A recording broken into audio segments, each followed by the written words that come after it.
Man, this shit just doesn't ever stop, and I love it. I don't know why I love disses so much, man. Diss track season is just the greatest season ever. It's like Halloween, Christmas, diss track season. Those three. But this man, Benzino, has been on an absolute tear of a press run these last 2 weeks. I have literally seen like 15 interviews of this dude just going to whoever and whatever and talking about this shit. So props to him for keeping his name going. But an Instagram follower of mine sent me this one specifically where he's talking about the track that Knox Hill did on him. So I want to see what he's got to say. I said it in my last video. I finally have a sense of community on YouTube again, and it's been like 4 years since I felt that. So I'm going to bat for my guys. So yeah, we got a 13-minute interview. I doubt that I'll react to the whole thing. I'm going to edit out the parts that I don't really give a fuck about, but I'm super curious to hear what he has to say about this Knox Hill diss. And any other disses if he talks about it. Because my man DK Rap Artist had a really solid one too. I did a reaction to that one. But before I do that, I just want to tell you guys something super important to me. I'm getting married in October. Some of you guys know, some of you don't, but it's happening. And so right now I have my music reviews 60% off on my website to kind of help pay for some of the stuff for the wedding. If you've ever wanted to show me a song or get advice from me in any kind of form, you can book that on my website for 60% off right now. I sit down and record a video of me listening to your song and giving you as much constructive feedback as I possibly can to help you out, and then I send it back to you, and it's completely up to you to do whatever you want to with it. Some people are posting it on YouTube as a reaction video, and I'm totally cool with that. I usually send a video back within a week or so. So if you feel like supporting me in my wedding, or if you've ever had a song and want some advice, you want my ears on your song, that's the best way to do it right there. But okay, let's see what is being said here. We here with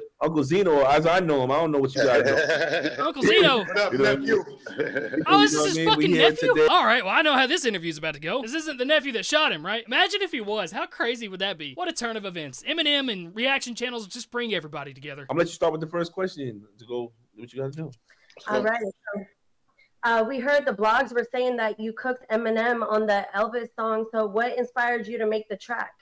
I mean, you know, this has been going on. What the fuck do you mean inspired him to make the track? Okay, I see that this is a brand new YouTube channel, but this is this dude's uncle. You know what the fuck inspired this? There's been 20 plus years of Eminem just non-stop shitting on Benzino whenever he gets a random chance to. Doomsday Part 2 was literally 70% about Benzino and making fun of it. The fuck do you mean inspired the diss? That shit! Imagine his answers like, I was just going through the grocery store and then I saw a bag of cauliflower, and cauliflower's white, and that reminded me of Elvis, and Elvis reminds me of Eminem, and Eminem's white and rapping, and he can't do that, and I don't like him! I mean, you know, this has been going on for like 22 years now. Well, there we go. I thought it was pretty much over with, especially as far as making songs about each other. I just did an Adam 22 interview where I was kind of saying I wouldn't mind sitting down, having a conversation, kind of trying to be, you know, the bigger man in this, trying to be mature and peace, kumbaya. And 2-3 days later, he dropped a diss song on me. This dude can't possibly think that Doomsday Part 2 was in response to the Adam 22 interview, right? Because the track list was available for a full month before the Lyrical Lemonade album came out, and it said Eminem Doomsday Part 2. That verse has been done for months. Bro was in the music industry. He knows how this shit works. He's not just gonna make a diss song and put it out 2 days later on somebody's album because of this interview. And he mentioned Coy,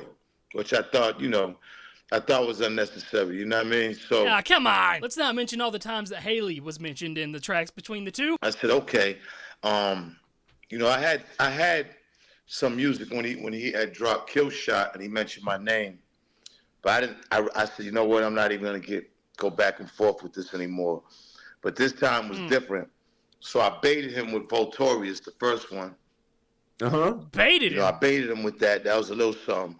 And then after I knocked his ass out with Rap Elvis. Oh my God, this dude's fucking full of himself, man. Benzino doesn't seem like quite the outdoorsman, so let me explain this real quick. When you bait something, that means you eventually catch it. There has to be some sort of response after Voltorious to be considered bait. And then Rap Elvis could be considered the knockout punch that you're talking about. You don't just put out a song that's considered bait and then put out a ghost-written song the next day and consider it a win. Things just aren't adding up here. And why would you not respond to Kill Shot? That was literally the biggest thing on the internet for years. Oh yeah, I know why. Because he was fucking scared. I just did a whole video on this not too long ago about the effects that Rap Devil had. And Rap Devil essentially opened up the door to make it okay for other people to diss Eminem down the line. Because nobody was really doing it before then. But then since then, we've had disses out the ass. And now Benzino's just falling right in line behind MGK and Nick Cannon and The Game and As Is and whoever the fuck else dissed him. I jabbed him a couple times with Voltorious with the right. And then I came southpaw on his ass and knocked him out with Rap Elvis. That's crazy. He was the motivation. Oh man, yeah, that's a was very awkward pause. Man. Again, just somebody that's full of themselves. Everybody agrees Rap Elvis was dope, but also everybody agrees that he didn't make it. He rapped somebody else's shit. Yeah, would you ever do a face-to-face URL battle with Eminem like he did in 8 Mile, and you know, like kind of like the Loaded Lux and Murder Mook style? Would you ever do that? Listen, that's what I want to do. I just did Drink Champs last night, and I announced Drink Champs on had this Drink dude Champs on? what I want to do. I want to battle him. The way I look at it is a lot of battles are 3 rounds, sometimes. And I figured Rap Elvis was 2 rounds because that was a 4.5 minute song. So that was about 2 rounds right there. Okay. What? And then Voltorious was 1 round. So to me, those two songs. So if Rap Elvis was 2 rounds and it's a 4.5 minute song, but Voltorious was 1 round, but it's a 1:17 song, wouldn't Rap Elvis technically be 3 rounds because it's 3 times as long as the first song? Benzino School of Math. I think he fell off. I think he's digressing. I think his skills are digressing. His last album wasn't that great. The album before that didn't really hit. I think the old Eminem, when he had Dr. Dre producing his beats, arguably, one of the greatest producers of all time, it makes it a lot easier. You know what I'm saying? So now the beats he's picking, I don't know. You know what I'm saying? The music he's doing now just it don't hit. It don't hit in the hood. It don't hit really with the culture. And, he has his fans, and that's cool because they're going to eat up anything he do. There is some facts to that. There's a lot of diehard Eminem fans that love everything that he does. I'm an Eminem fan through and through, but I'm not afraid to admit when a song doesn't really hit. One-on-one battle, I think he'll be nervous as hell, probably stuttering, and, and I think we should go nose-to-nose, spit flying, and 3 rounds and may the best man win. I mean, I much prefer the songs going back and forth. I think it makes for better quality amongst everything. But it's just going to be the same shit. It's going to be somebody feeding him stuff in his head, and he's just going to do the same mannerisms that Cassidy does, or Hitman does, or Charlie Clips, any of these guys. Have you heard the diss track by the famous YouTuber Knox Hill, and will you respond to him? Yeah, listen, these young guys, man, look, you know what I'm saying? It's good that, you see, Benzino's name breathed life into these motherfuckers, right? Oh, my God. These motherfuckers is really not popping, so they see opportunity, and there's nothing the matter with that. So, man, this guy's crazy. Benzino's name breathes life. Breathe.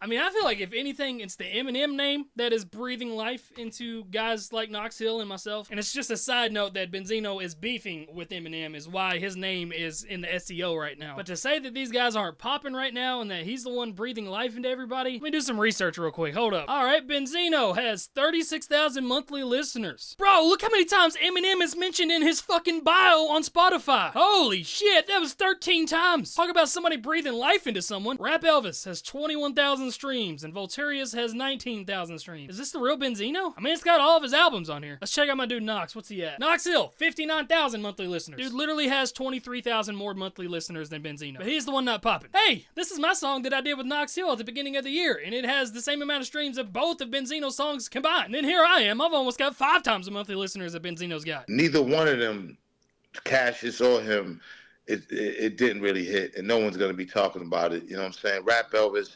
and Voltorious, that's what everybody's talking about. Oh, man, I see what it is. This dude is in a fucking echo chamber. Clearly, because his own nephew is interviewing him. But for him to say that nobody's talking about it, I mean, I know my people are talking about it. Here's my reaction to Rap Elvis, has 81,000 views in 10 days. And then here's my reaction to Knox Hill's diss that has 80,000 views in 5 days. And then here's my reaction to Cassius's diss, which has almost 75,000 views. They're all talking about them rather equally. Crazy, huh? Hold on, what's Rap Elvis got on YouTube here? Got 118,000 views. Oh, Knox Hill's has 195,000 views in 7 days. Wow, tons of reactions to all of them. Again, bro, it's just an echo chamber that my guy's living in. I don't battle with dudes like The Help or these, I'm a boss. I only battle legendary shit. You know what I'm saying? They got a long way to go to be on my level. You understand what I'm saying? This is not 2003, man. So I guess he's calling Eminem a boss. But who the fuck else does he battle? Who battles Benzino? Nobody. Because everybody else views Benzino like Benzino's viewing these YouTubers. And he's the one that name dropped Cassius. It's not like Cassius saw an opportunity, kind of like Knox Hill did, or DK Rap Artist, or anybody else on YouTube that did it. Cassius was name dropped. So he responded. Just like you responded to Eminem when you were name dropped. So what's the difference? How can you expect Eminem to come after you when you won't even go after Cassius after you name dropped him? I'm done with this shit, bro. That's it for this video, guys. I woke up not really knowing what to do on YouTube today, but thank God for Ray Benzino for breathing life into YouTube. This is my song. Peace out. Lately, I've been overthinking shit, but now it's time to change. I've been making raps for people that don't even know my name. I've been making songs for hoes that show me nothing but some hate, hoping I can say some rhymes that might just change the ways. But one thing I've come to learn, hatred isn't blind. People hear the truth, but they choose to believe the lies. People see the talent, but closing both of their eyes. Seems like any way I try, it's uphill when I go to fight, but I got my boots laced up, and I got